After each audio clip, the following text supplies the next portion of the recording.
Selamat sore. Perkenalkan, kami dari kelompok satu akan menjelaskan tentang Cyber Security Awareness. Perkenalkan, nama saya Agung Munggaran. Saya akan menerangkan dengan pengertiannya. Pengertian Cyber Security Awareness sendiri adalah upaya untuk meningkatkan kesadaran individu dan organisasi tentang ancaman cyber serta pentingnya mempraktikkan keamanan cyber yang baik. Ini mencakup pengetahuan dan praktik untuk melindungi informasi sensitif dari serangan seperti phishing, malware, dan kebocoran data melalui perilaku online yang aman, seperti menggunakan kata sandi yang kuat dan berhati-hati terhadap tautan mencurigakan. Assalamualaikum warahmatullahi wabarakatuh. Perkenalkan, nama saya Alexa Nabila Ramadhani. Di sini saya akan menjelaskan tentang jenis-jenis serangan cyber security. Yang pertama ada malware, yaitu kode software atau program komputer yang ditulis untuk merusak komputer secara sengaja. Yang kedua ada ransomware, yaitu bentuk malware yang mengenkripsi data sehingga data dapat dihilangkan atau disalahgunakan. Yang ketiga ada phishing, yaitu serangan berbentuk email, teks, ataupun voice message yang menipu korban untuk mengambil software, untuk mengunduh malware. Yang keempat ada inside threat, yaitu penyalahgunaan wewenang oleh pihak internal maupun pihak eksternal yang memiliki akses tertentu. Yang kelima ada distribute denial of service, yaitu upaya serangan kepada server, website maupun jaringan terhadap traffic overloading. Terima kasih.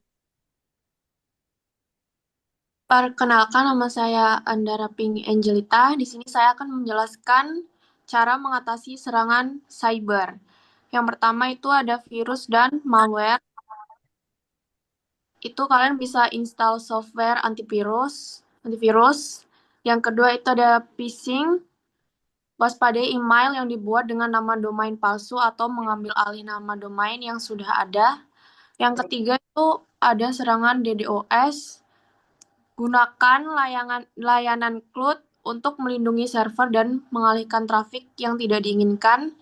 Yang keempat, tidak memperbarui software. Kalian seharusnya bisa memperbarui software secara teratur dan pastikan firewall ditingkatkan. Jadi intinya serangan cyber tuh bisa dicegah kalau kita aware, rajin update, hati-hati sama email, dan pakai perlindungan yang tepat. Jadi perangkat tetap aman dan aktivitas kita tidak terganggu. Terima kasih.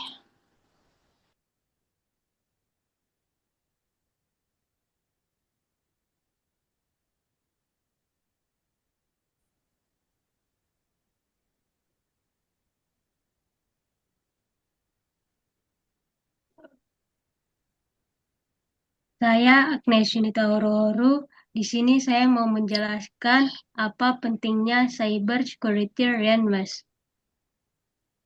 Yang pertama, pengetahuan dan pemahaman. Mengetahui berbagai jenis ancaman cyber dan bagaimana cara kerjanya. Yang kedua, perilaku aman.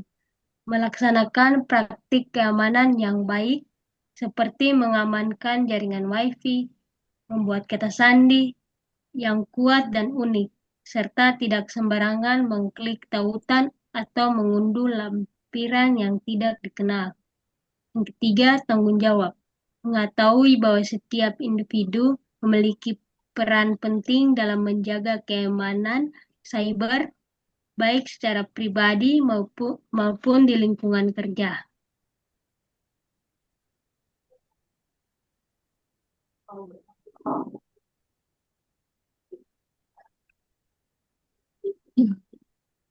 Perkenalkan, nama saya Jin Kirana Putri Handoko, biasa dipanggil Kirana. Di sini saya akan menjelaskan cara mendeteksi serangan cyber.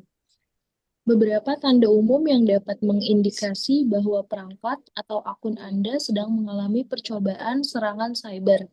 Antara lain yang pertama, menerima email dari pengirim yang tidak dikenal, terutama jika isi email mencurigakan, berisi permintaan informasi pribadi atau memiliki lampiran yang tidak jelas asal-usulnya.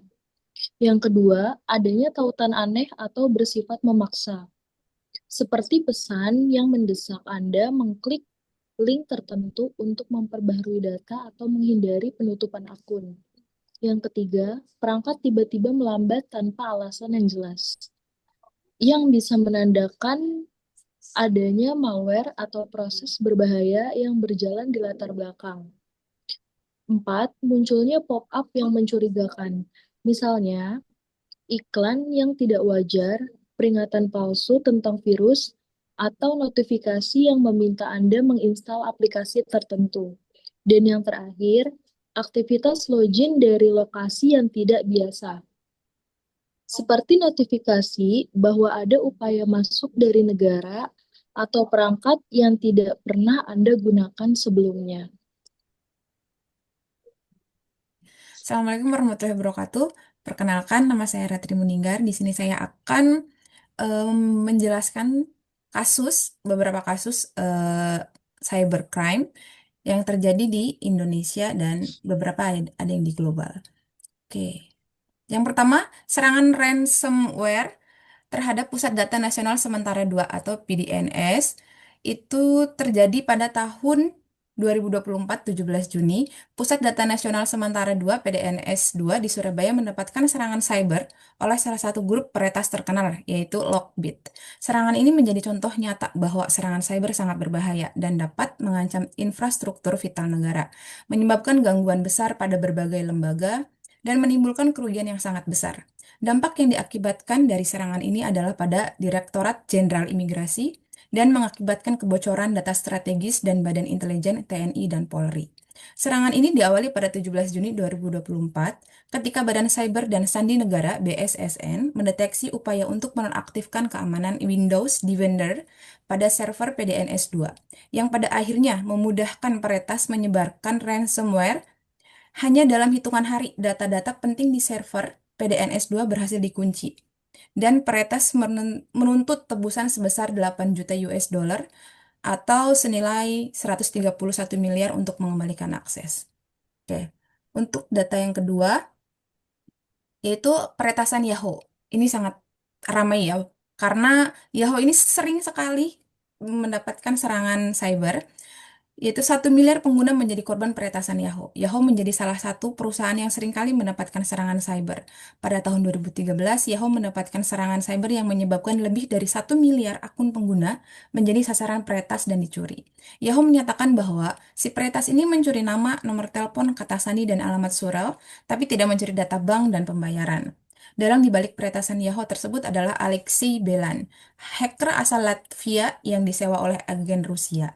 Peretas ini memperoleh akses ke database pengguna Yahoo dan alat manajemen akun melalui serangan phishing yang secara khusus menargetkan karyawan Yahoo.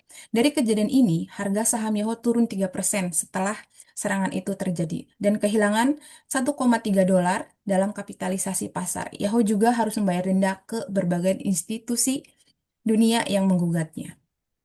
Terima kasih.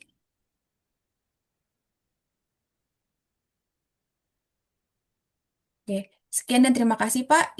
Eh, Presentasi dari kelompok 1 em, dan mohon koreksinya apabila ada kesalahan. Assalamualaikum warahmatullahi wabarakatuh.